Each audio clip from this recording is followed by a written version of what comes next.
What's up, YouTube? It's me, Alex, and we are here for a Fancast Friday. Woo! So the last one I posted was for the MCU's X-Men, and this is part 2, whereas that one was part 1, and that one talked about specifically Scott and Jean. Now, if you hear any background noise, I'm sorry. It's really loud in my house today. The air is loud, and I think my mom is up there doing something with the blender. So if you hear it, sorry. It's life. But in this part, we're going to be continuing on from talking about the Uncanny X-Men and fan casting them in hopes of throwing my lot into the ring for the MCU's X-Men or the mutants whenever they decide to bring them into the cinematic universe. Now, I talked about before how I kind of wanted them to do that. So if you want to know some of my thoughts on that and how I would like to see them bring the mutants into the cinematic universe, you can go watch the first video because I don't want to get into all that here to make the video a lot longer than it needs to be. That one was like an introductory type thing. This one, I just want to keep going right into the fan casting. So today we're going to be talking about Hank McCoy, aka Beast, and Bobby Drake, aka Iceman. So, some background information on Hank. So, Henry McCoy was born and raised in Illinois, and he's the son of Norton and Edna McCoy. His father worked at a nuclear plant, and he was exposed to a lot of radiation during an incident, and he recovered from it, but a lot of the radiation affected his genes, and so as a result, when Hank was born, he was affected by that radiation, which caused him to, unlike many other mutants, basically have his mutation from birth. This kind of makes him kind of unique in that way. So, he was born with unusually large hands and feet, as well as enormous amounts of strength and agility. And he was also very, very smart. He had a superhuman intellect, as well as having his powers of his simian-like agility and reflexes and strength kind of increase as well. Now, I have seen Beast in a lot of different ways. I've seen him with the blue fur. I've seen him with the gray fur. I've seen him kind of look more simian-like. I've seen him look more cat-like. I don't really know where they go on that there. I can look it up later to kind of see if they talk about that. I guess if I had to pick, I prefer the look where he's a little bit more cat-like because I guess it looks better. I don't know, because with the fangs and the way, but when I look at him, and I've seen him in animation, he doesn't have he has large feet and hands, but his arms aren't where he's you know what I'm saying? So I kind of feel like the cat-like look works more. But I guess if you're putting it on a human, I'm getting ahead of myself. We'll get into that. So Hank attended Bard College, and because of his powers, he became a star football player. And he ended up learning the nickname Magilla Gorilla. He was able to hide his mutation, but eventually he was found out somehow, and he was asked to leave the school because he was a mutant. And it was because of his amazing athletic abilities that Professor Xavier was able to notice him. And he offered Hank, who excelled in the classroom, was really, really smart, and all that kind of stuff like that, opportunity to be part of his academy. So just like Scott, a costume criminal called El Conquistador took note of his abilities as well, and he kidnapped Hank's parents to try to get Hank to work for him. I don't understand what these mind your business. Leave my parents alone and mind your business. But he kidnapped his parents and was trying to get Hank to work for him, but with the help of Professor X, which is a good thing, unlike Scott, who was found because of this, Hank had already formed that bond with Professor X, so it kind of worked out in his favor. But they defeated Conquistador, and he was able to save his parents and became the 4th member of the Uncanny X-Men and gained the moniker Beast. And I know about the time displacement arc, and I actually found that very, very interesting. I actually would like to see that in a film. I'm not going to talk about it because I'm not going to act like I know everything about it. I was just reading about it, and I was like, oh snap, this is kind of cool. And we've already ventured with time travel before in the MCU, so I don't see why we couldn't go ahead and also do this. This could obviously be a trilogy, or they could go the Disney Plus TV series route and do it as a show. I just really think personally that they should really utilize the fact that they have Disney Plus and that they're willing to do TV shows that fit into their world and timeline. I think you have that as an option. Please use it the way that's smart. You don't have to try to fit everything into a 2-hour movie. If you have the TV series, use it. I think that might be so cool for them to do, because with the mutants, there's so much you can do. Use a show. But basically, being part of the academy, Hank was able to grow his intelligence as well as experience with different equations, and he was able to do workouts in the danger room. He was just able to really just hone his abilities, and he became really good friends with Bobby Drake, and they had a very prankster thing going on, but Hank was kind of the straight-laced one versus Bobby, who's very much a jokester, but they fit together really, really well. And there's a lot of other information, and so the way that Beast became the fur and all that stuff like that is that he was working on his doctorate studies. So when we first see him, he doesn't need to be Beast automatically because that didn't happen until a little later. But he was working on science I'm not going to go into all of that. He basically made a serum after he isolated the hormonal extract that created mutation, and the serum was a catalyst for activating latent mutations for short periods of time. I'm assuming this would, like, if you inject it, it would kind of give you a burst of power type situation. So I guess if Jean used it and she was trying to do telekinesis or maybe telepathy, she could broadcast it more or something similarly to how Charles uses the Cerebro. Maybe that's how that works. But the people he was working for, another doctor was getting really jealous, and he was basically going to steal Hank's research. So Hank, because of this, decided to drink the serum.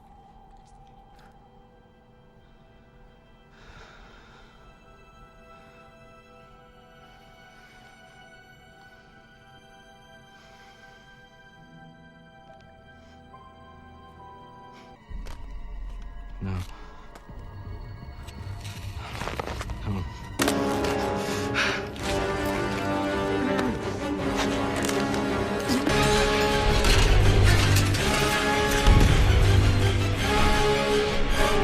Which caused a rapid mutation of his gene, which caused him to then grow the gray fur. It expanded his muscles. His ears became larger and pointed. Claws were sprouted. Canine teeth became larger, resembling fangs. And it increased his superhuman agility, endurance, speed, and strength, as well as enhancing his senses, and gave him an extraordinary healing factor. I mean, I guess he gained some really great stuff that he possibly could have gotten down the line anyway. Just him drinking the serum made it happen faster. So, once again, going back to my very first video where I talked about how the exposure to the Mind Stone, per WandaVision, that Wanda and Pietro mutant genes, they could argue this, were rapidly mutated because of their exposure to the Mind Stone. So, this serum could potentially be that as well. So, I don't really know how they could, if they do that, how they would work it into, if for some reason the mutants just now in 2025, which is what the MCU is set in, that they all started to mutate. I just really need them to handle this very, very carefully. That makes sense. Different universe, you guys. It's not that hard. Just make them from a different universe. Like, you don't have to do anything special. Just different universe. So come on. But anyway, since Hank was so busy trying to make sure that his research didn't get stolen, he didn't take the antidote, which then caused him to remain the way that he was, which is that more animalistic, like, look.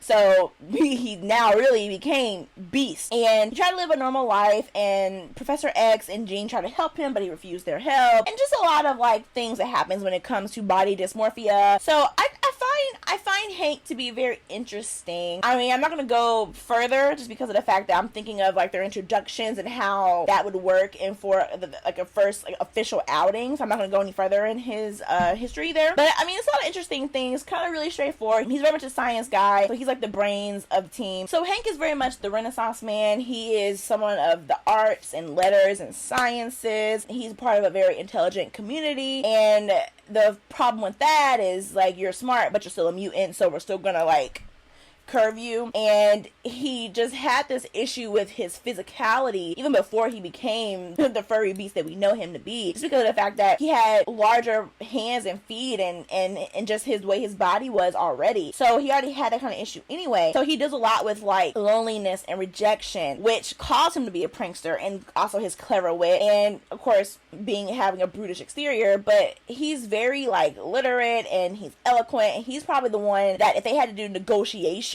he would be the one to probably lead that because of how smart he is. And he very much is the one, like an activist as well. He definitely would be the one out there trying to advocate for humans and mutants to be together. So I feel like that he would be the most to believe in Charles's cause of humans and mutants like working together and living in harmony the way that they should. Because I mean, just because you're different, or just because you feel this way or you look this way or whatever, you're still part of the human race. So you know what I'm saying? So I think that Beast is a pretty great character, and he's probably the most similar to Charles in personality. So I definitely would like to see them kind of have like a nice little friendship and things like that. But obviously he's younger, but that's fine. And so I believe that Beast also would be the one to maybe back up Scott a lot as well, besides Jean. But I feel like Jean would also kind of like call him out if he's kind of doing like, if he's not making good calls. And I feel like Beast would really like have his back on that. But at the same time, he will, if he doesn't agree, he will say, I mean, I don't know. I just feel like Beast is like the big brother of the team.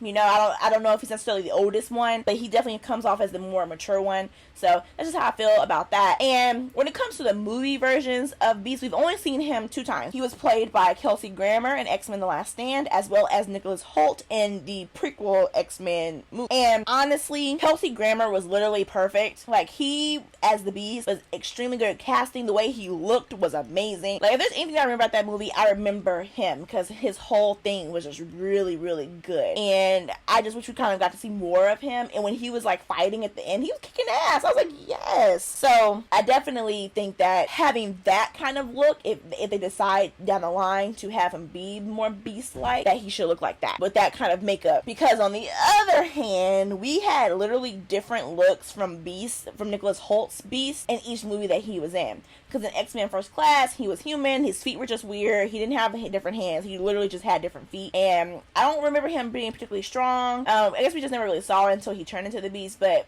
we definitely saw his feet. And at the end, we saw him be the Beast. And he was like a cute little cat. But it was like not really good. And then it kind of got... It was different each movie. And I don't remember which one I liked the most. Let me look to see. Because I can't.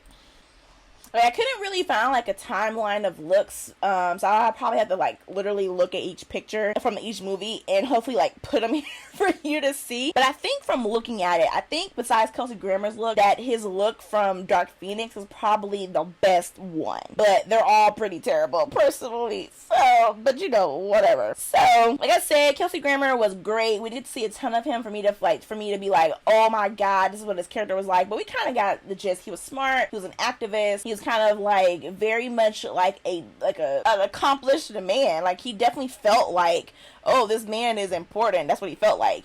Whereas Nicholas Holt's version of Beast, we literally see him grow up, and he kind of goes through a lot of growth and things like that. I probably liked him the most. I mean, I liked him overall. First Class, he was fine. Days of Future Past, he was fine. I think I really kind of liked him in Apocalypse. He didn't really have a lot to do, but I kind of liked just his vibe in general. And then he really annoyed me a lot in Dark Phoenix. Like, bruh, like, I'm not gonna get into that, but I just remember really disliking him a lot in Dark Phoenix. And like, I remember him being mad about Mystique dying and like taking it out on Charles and like blaming him. And while I don't think Charles was necessarily like in the right completely, I just felt like for them to be blaming him the way they were blaming him, I thought was wild, personally. So, I don't get into that, but overall, I like Nicholas Hoult.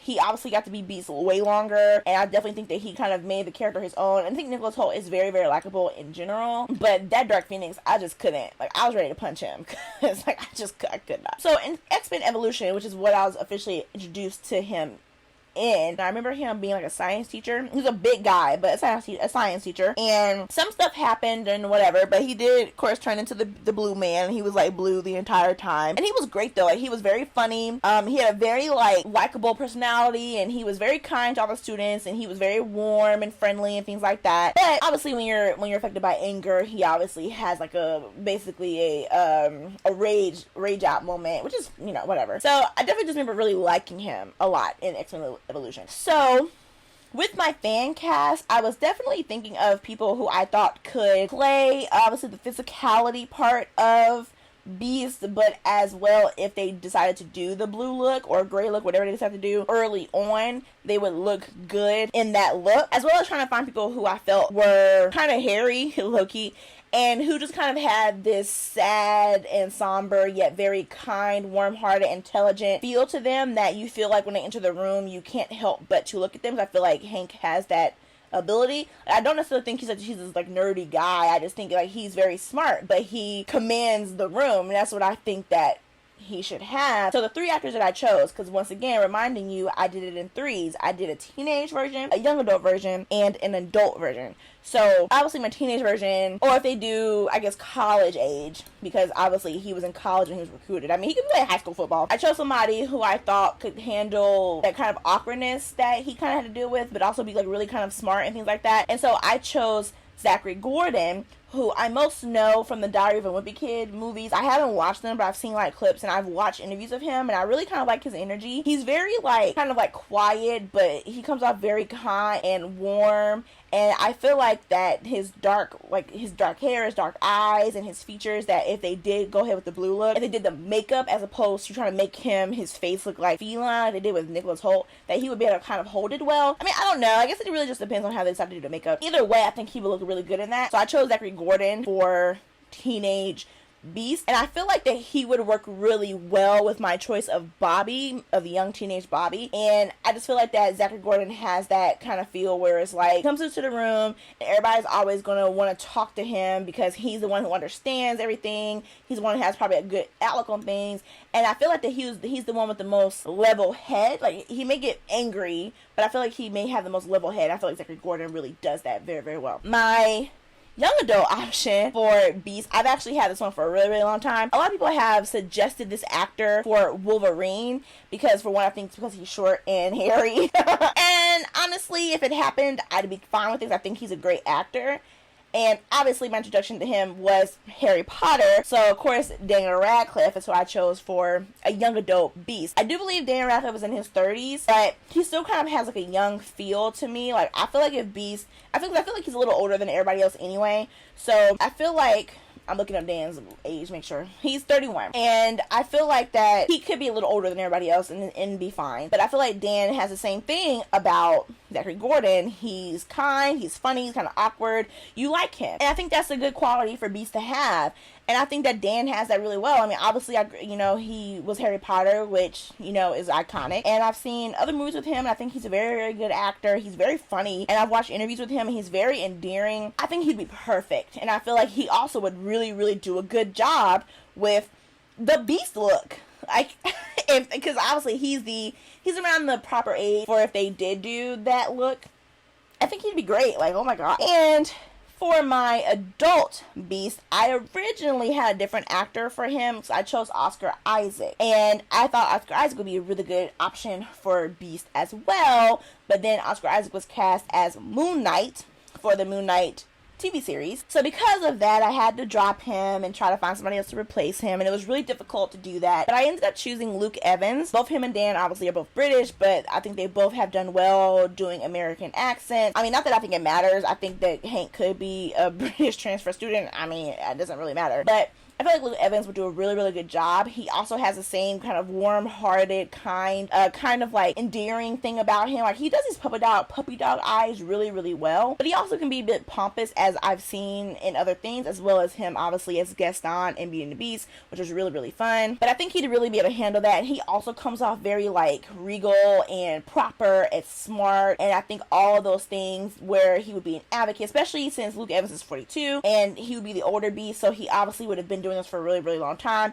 He hopefully would have come more into his look and his mutations, but still be very much actively working towards a better future for the mutants and humans. And I feel like Luke Evans would be fantastic for that. And he's also very, very engaging on screen. He's very dynamic. I think he's really great. And I haven't really seen him in anything where he's been like the lead that he really like stood out, because like you had the Dracula Untold, but and then I think he's in that TV show The Alienist, which I didn't see, but I think I've heard good things.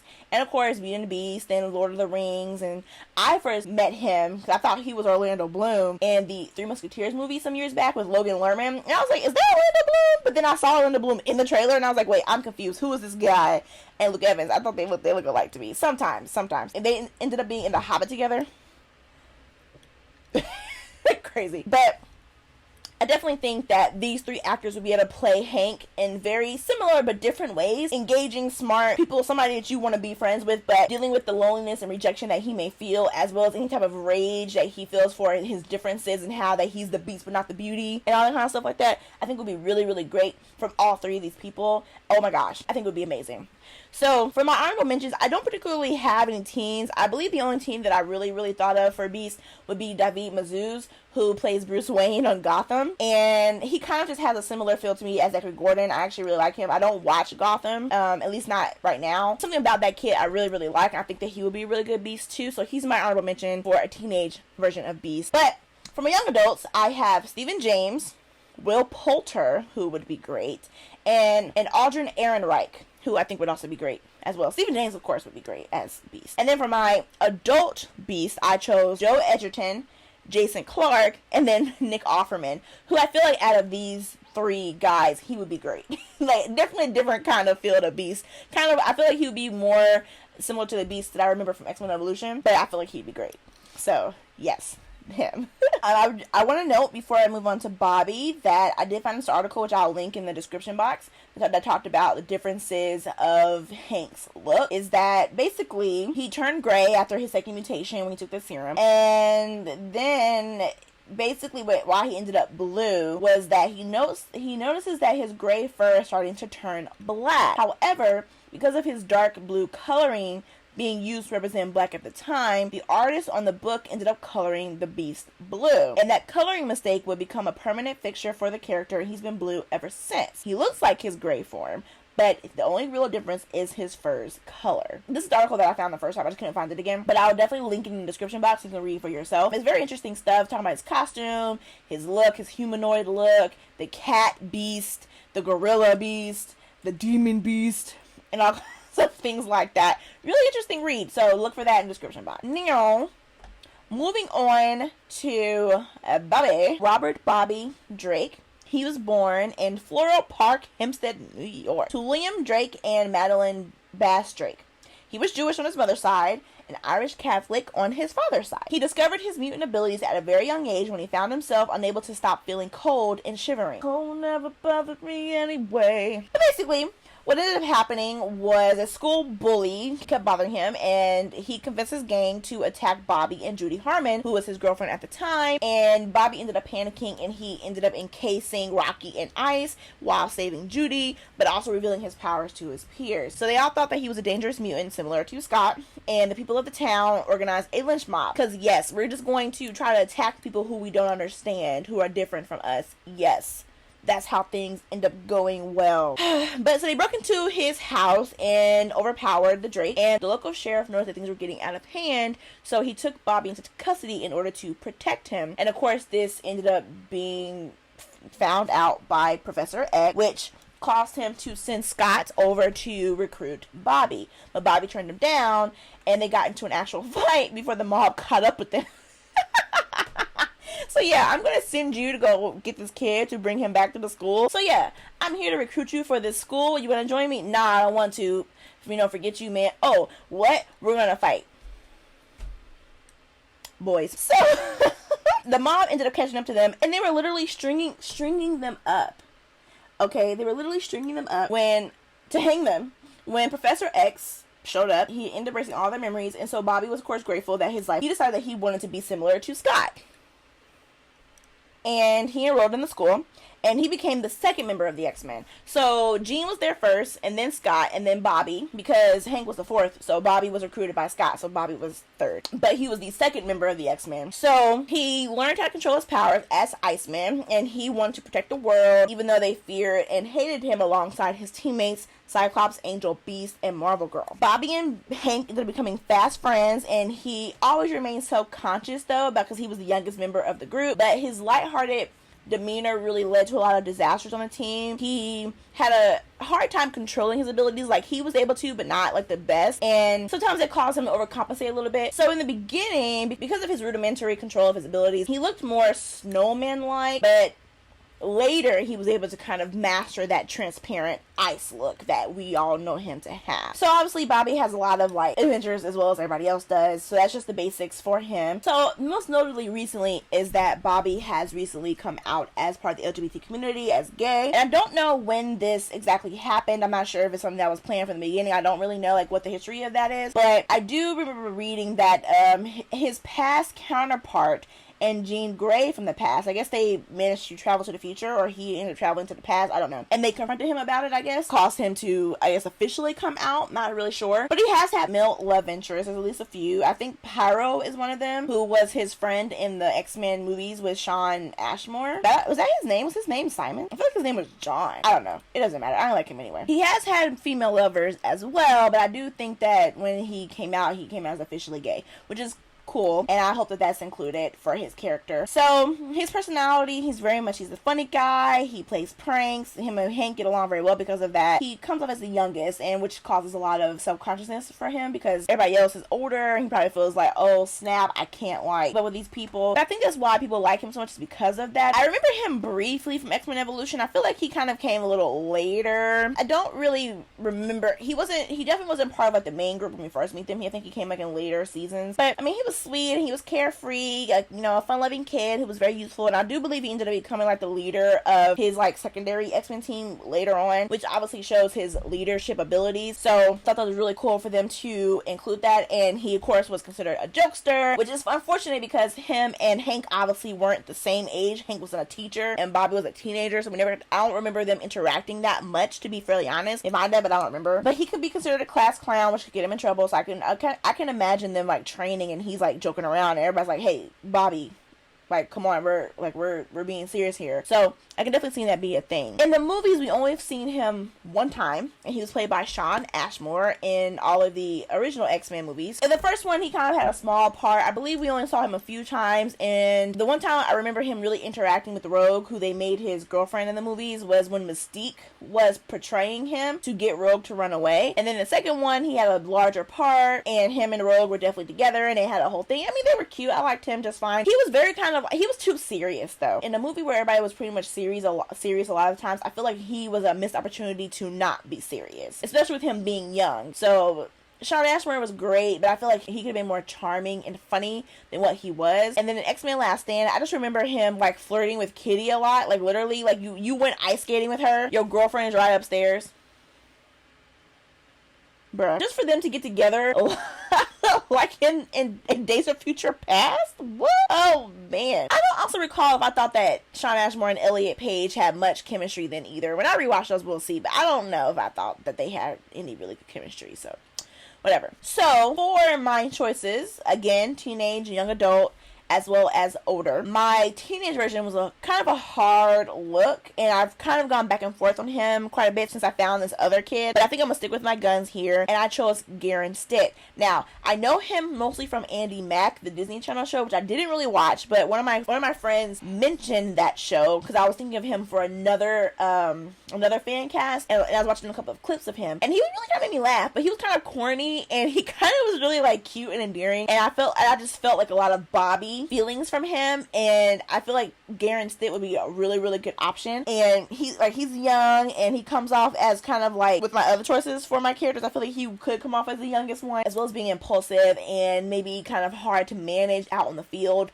But I could also see him like looking up to Levi Miller's Scott as well, because he maybe takes things a little too seriously sometimes, and they could be a really good foil. And I think that him and Zachary Gordon would be a really good team of being pranksters. I think that would really work. I feel like I could see him like leading it, and Zachary Gordon as Hank just kind of following behind him to participate in the pranks. I think it'd be really, really good. And I was watching him like talk, and I was like, oh, I really enjoyed watching him. So I think he'd be a great teenage Bobby Drake. So for my young adult, I had this casting originally before, and I think he could still kind of arguably be a teenager. I do believe this actor is like 25.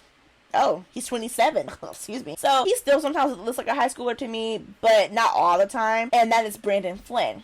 I was introduced to him from 13 Reasons Why. He played Justin, and I just remember kind of like the first episode where Hannah sees him and he smiles at her. Me and my friend were like, oh my gosh, he's so cute. And he ends up becoming like one of my favorite characters in the show. I haven't seen the most recent season, like the last season I haven't watched it, but he became like one of my favorite characters, like literally. Justin and Clay's relationship in the show is great. I mean, yes, the show, I feel like maybe didn't need to continue on the way it has. I'm not gonna get into that, but I really like him. He's very, very charming, very likable, very sympathetic. Like he can smile at you and kill you. Like, I was like, I feel like he'd be great. And Brandon Flynn is part of the LGBT community, so I think that'd be really cool to have this character who has fairly recently been added to the LGBT community, for an actor who is part of that community to play this character. And I think that he would be great as well. He's tall, he's cute. I think he'd be really kind of cool in that look. And he's a cool guy, so I feel like that he would be really good as Bobby, as well as being like the funny prankster bit. I feel like even if he's in his 20s, he would still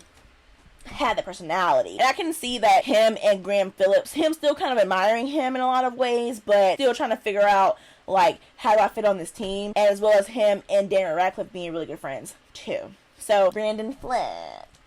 And my order casting for Bobby has been the same as well since my original cast of the MCU's X-Men, and that is Matt Bomer, who is 43, so he kind of fits perfectly into my spectrum of my age groups. And I was introduced to Matt Bomer because I was flipping through TV one day, and I saw his face, and I was flipping through, and I saw him, and I was like, wait. Flip back. I said, what is this? And it's White Collar. And I ended up like watching that episode, and I got hooked on that show. I really, really liked White Collar. Thank goodness when I came across the show, I think it was only like season 1, so I was able to like watch the next 4 seasons, and I really, really like White Collar. And Matt Bomer is so effing charming. Like, he is such a likable guy. Like, oh my gosh, everything I've seen him in, which isn't a lot of things, but everything I've seen him in, he's so likable. And his character of Neil Caffrey was such a dynamic and, like, operated in a gray area kind of character, but he still was very, very likable. And you always understood his motivations, and I feel like Matt Bomer really worked that, because I feel like Neil could probably be very unlikable. People probably still don't like him, but I think because of Matt Bomer, it really worked in his favor. And I think that he'd be so fantastic as Bobby, as an older Bobby. He's a little bit more mature, still kind of funny, still very charming, you know, basically killing everybody with his looks. I mean, the ladies and the guys. You know, and I feel like that he just would have a presence. Like, he took what he learned from Scott and is able to stand on his own, and he could possibly be leading a team of his own. I don't know, because I don't know all the details of when he's an adult, but I just feel like he would be really, really great. I feel like his chemistry with Bridget Regan would be really good. Him and Bridget Regan have actually worked together on White Collar, and I thought they had really good chemistry. I mean, obviously it was kind of more romantic, but she was crazy, but it was great, and I feel like they would work really, really well together. And that could be a relationship that they would explore, is Jean and Bobby's friendship and partnership, which we've literally never seen them interact really. So I think that'd be really kind of cool. So Matt Bomer, I'll put him in everything because he's so great. I love him. Every time I see him, I'm like, oh my god, it's Matt Bomer. I love him. And he literally has like the best blue eyes ever. Like, oh my god, I love Matt. I love Matt Bomer. I think he'd be so good as, oh, now the air wants to shut off.